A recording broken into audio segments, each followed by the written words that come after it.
types of retirement plans sheet, and there's some really key words that make a difference. So that's all I'm really going to go over is the key words. In the question on the exam, you've got to look for these key words. The first key word is qualified. If the client wants a qualified plan, then it's the defined benefit plan, cash balance, and the defined contribution plans. Those are qualified plans. So the wrong answers are simple SEP, SAR SEP. That's the wrong. Now what about the 403B? It's not going to be there. Why is it not going to be there? Because that's only for select entities.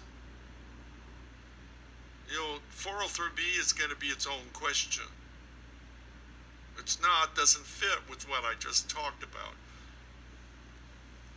So the first word you're looking for is qualified, because when it's in the question, it automatically knocks out the simple and the SEP.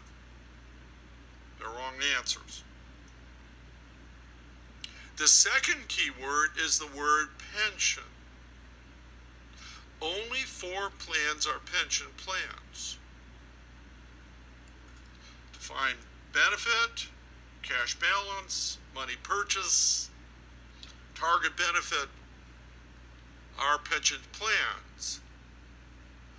So if the question says the client wants to do a pension plan, then those 4 are answers and everything else is not an answer.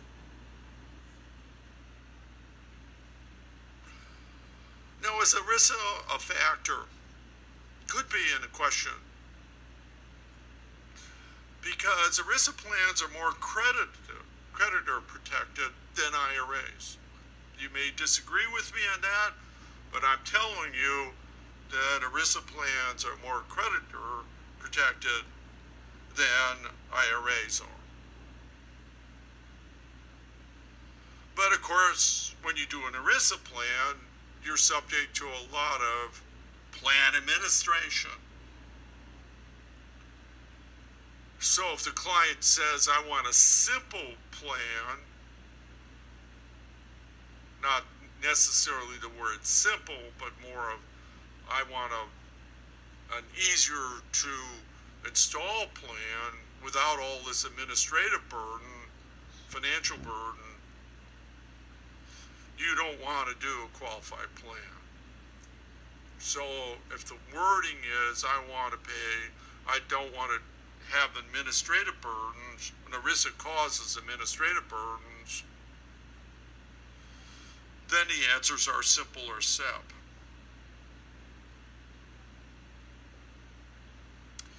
But when you have an ERISA plan, you can put vesting in.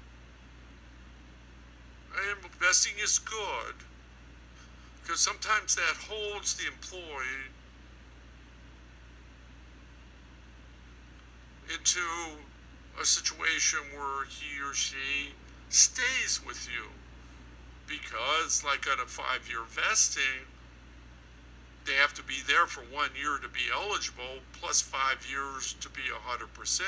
So that means the employee stays for at least 6 years, which can be an attribute, because I feel keeping employees is important. The last word is integrate with Social Security. Fortunately, the exam, as far as I'm concerned, has stopped doing the math on integration, but not all plans can be integrated with Social Security, and that's at the bottom of this page. So there's a little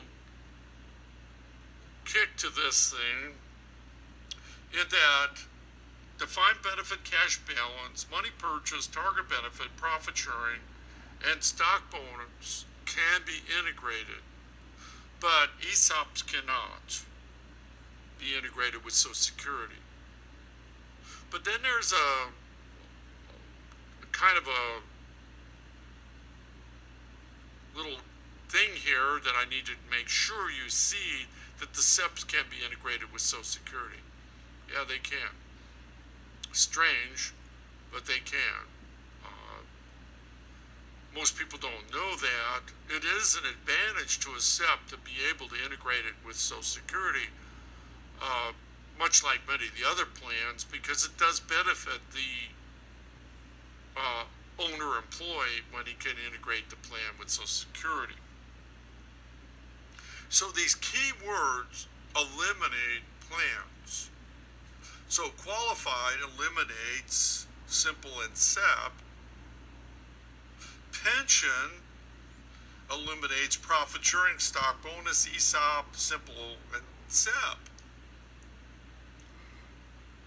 ERISA has to be a qualified plan. Vesting has to be a qualified plan.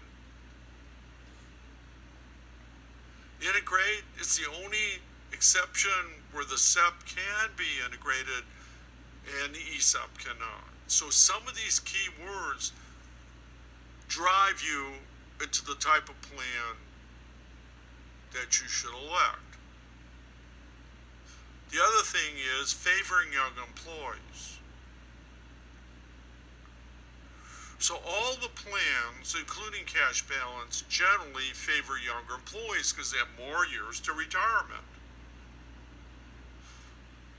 The defined benefit definitely favors older employees if they can afford it, because we're talking about big dollars here.